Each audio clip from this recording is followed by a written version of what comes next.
वाल्मिक कराड CIDला शरण। आता सुरेश धस यांचं पुढचं पाऊल काय, तर अक्काच्या अक्काला बिनखात्याचं मंत्री करा असा सुद्धा सवाल।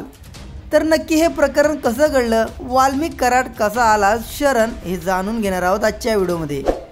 तत्पूर्वी तुम्ही चॅनलवर नवीन असाल, सबस्क्राइब करायला विसरला असाल तर नक्की सबस्क्राइब करा।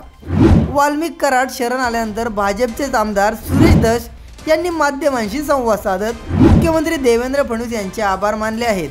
बीड येथे पवन ऊर्जा कंपनीच्या अधिकाऱ्यांना खंडणी प्रकरणात आरोपी असलेला वाल्मिक कराड संतोष देशमुख यांच्या हत्येच्या घटनेनंतर वाल्मिक कराड 22 दिवसानंतर समोर आला।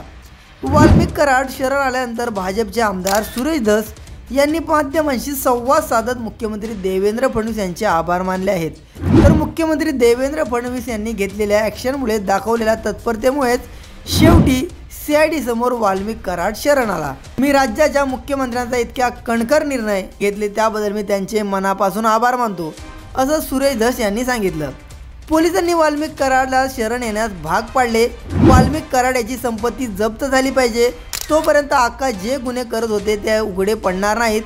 सुदर्शन गुळे जो प्रमुख आरोपी आहे, ज्याने देशमुख यांना गाडीत खेचून हल्ला केला, राजकारण्यांनी सांगितलं होतं का संतोष देशमुख यांना मारा म्हणून?